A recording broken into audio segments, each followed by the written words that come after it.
हम लोगों ने 2 साल पहले आशा वर्कर उत्तर प्रदेश आशा वर्कर्स यूनियन नाम से एक यूनियन रजिस्टर्ड करवाई है। अभी तक आपके बीच में जितने संगठन थे वो एनजीओ एक्ट के अंतर्गत रजिस्टर्ड थे। ट्रेड यूनियन के रूप में हमारी पहली यूनियन उत्तर प्रदेश में है और जब से हम लोगों ने रजिस्ट्रेशन कराया लगातार हम लोग आंदोलन कर रहे हैं और बहुत सारी मांगें आप लोगों की पूरी हुई हैं। बिहार में भी हम लोगों का एक्टू हम लोगों का संगठन है all India central council of trade unions, उससे जुड़ी हुई यूनियन आपकी है, उसके हम प्रदेश सचिव हैं। हम लोग बिहार में अभी लड़ाई जो है 12 जुलाई से इसी महीने खत्म हुई, 32 दिन तक हड़ताल चली और उन 32 दिनों की हड़ताल का निर्णय कि जो आपको पारितोषिक दिए जाने की बात होती थी वो बिहार की बहनों ने लड़ के हासिल किया कि अब उनको मानदेय मिले और नए बजट से उनको 10,000 रुपया मानदेय हर माह जो है मिले। ये समझौता हम लोगों की यूनियन ने बिहार में किया। यहाँ 25 तारीख को इसी 25 सितंबर को आपके लखनऊ में पूरे प्रदेश की आशा बहनों का एक बड़ा प्रदर्शन होने जा रहा है। उसके लिए हम लोग आज बातचीत करने आए हैं। 2-3 प्रमुख चीजें हैं।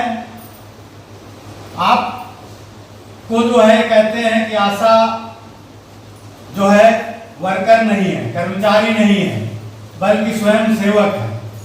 जबकि सन 2013 में देश में एक श्रम सम्मेलन होता है, मनमोहन सिंह जी प्रधानमंत्री थे, उनके समय 2013 में श्रम सम्मेलन हुआ था जिसके हम लोग भी हिस्सा थे और उस श्रम सम्मेलन ने पास किया है बात कि जो है 45वां श्रम सम्मेलन उसने पास किया कि आशा वर्कर जो है आपकी स्वयं सेवक नहीं है बल्कि ये कर्मचारी है।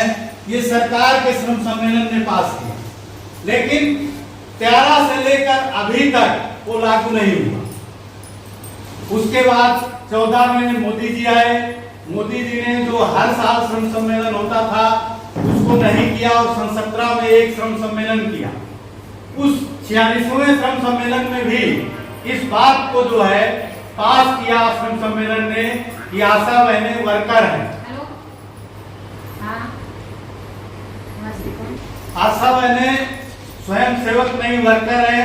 46वें श्रम सम्मेलन ने भी उस बात को पास किया। अब बात यह है कि पास तो कर दिया श्रम सम्मेलन ने, आपको कानूनी हक भी मिल गया। उसी के तहत पहले ट्रेड यूनियन नहीं रजिस्टर्ड होती थी, हम लोगों का यूनियन रजिस्टर्ड हुआ। इस बात को लेके ही रजिस्ट्रेशन मिला कि जब श्रम सम्मेलन ने ये पास किया है कि ये आशा वर्कर जो है कर्मचारी है, तब उस आधार पर यूनियन का रजिस्ट्रेशन हुआ और तमाम जो आपकी मांगे हैं वो कोई यूनियन ही कर सकती है। एनजीओ वेलफेयर एसोसिएशन वो आपके कर्मचारी की मांगों को नहीं मान सकते।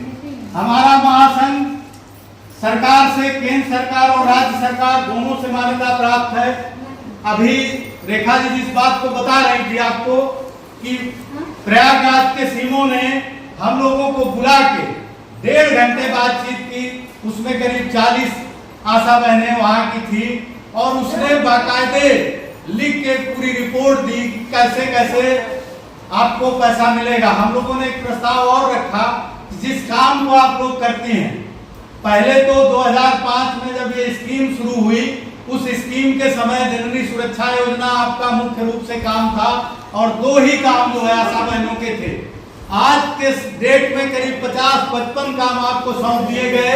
ना तो आपके पैसे में कोई बढ़ोतरी हुई, न काम की जो है स्थितियों में कोई सुधार हुआ। आप जिन PSC-CSC में जाती हैं आपके लिए भवन तो बने हुए हैं लेकिन उनमें ताला लटक रहा है, किसी तरह की कोई व्यवस्था नहीं है। महिलाओं के साथ आए दिन जो है तमाम पुरुष कर्मचारियों द्वारा दुर्व्यवहार किए जाते हैं, उसके लिए भी कोई कमेटी नहीं है। अभी हम लोग पर्चा देंगे, उसमें हम लोग मांग कर रहे हैं GS कैश की स्थापना हर PSC-CSC में होने चाहिए जिसका 2/3 हिस्सा महिलाओं का होना चाहिए, जिससे किसी तरह का उत्पीड़न आपके साथ होता है तो उसकी त्वरित कार्रवाई और सुनवाई हो, उस पे कार्रवाई हो। जो भी पुरुष कर्मचारी आपके साथ अभद्रता या दुर्व्यवहार करते हैं उनको सजा मिले, उस कमेटी के द्वारा उनके खिलाफ संस्तुतियां हों और उनके खिलाफ FIR से लेकर तमाम जो चीजें हैं वो की जाए। इसके अलावा हम लोग मांग कर रहे हैं कि आपको हेल्थ विभाग से जुड़े होने के बावजूद भी किसी तरह की स्वास्थ्य की सुविधा आपको अलग से नहीं मिलती, जबकि अन्य कर्मचारी जो होते हैं उनको उनके परिवार को पूरे स्वास्थ्य की सुविधा मिलती है। तो हम लोग मांग कर रहे हैं कि आपको ESI और PF का मेंबर बनाया जाए। PF आप लोग जानते होंगे, प्रोविडेंट फंड, जो कर्मचारी रेगुलर कर्मचारी होते हैं या ठेके आउटसोर्सिंग के कर्मचारी हैं उनको भी PF और ESI की सुविधा मिलती है। ESI राज्य कर्मचारी बीमा निगम है जो आपको, आपके पति, आपके बच्चे और आपके माँ बाप, इन सारे लोगों को मुफ्त में पूरी चिकित्सा देती है और उसके लिए तमाम सरकारी अस्पताल ही नहीं, प्राइवेट नर्सिंग होम में उसके लिए रिक्रूट किए जाते हैं जहां आप इलाज पूरा करवा सकती है। तो एक मांग ये है, जब तक ESI का मेंबर नहीं बनाते तब तक 10 लाख का स्वास्थ्य बीमा आपका कम से कम किया जाए और 50 लाख का जीवन बीमा आपका होना चाहिए। रिटायरमेंट पे कम से कम 10,000 रुपया पेंशन आपको मिले। इसके अलावा कर्मचारी हो जाते हैं तो तमाम ये सारी चीजें अपने आप हो जाएंगी। प्रमुख मांग हम लोग जो मुख्यता से कर रहे हैं कि आपको कर्मचारी का दर्जा दिया जाए। एक बात हम कहना चाहते हैं, आप खुद जानते हैं कि जब तक आपको जो मिले अधिकार हैं उनके लिए आप लड़ते नहीं, तब तक वो अधिकार आपको नहीं मिलते। और लड़ाई भी कैसे सिस्टमेटिक किया जाए, कैसे आपके तरजीह के साथ किया जाए, उस लड़ाई को भी आपको सीखना पड़ेगा और उस लड़ाई को सिखाने का काम यूनियन करती है, तभी आप लड़ सकते हैं।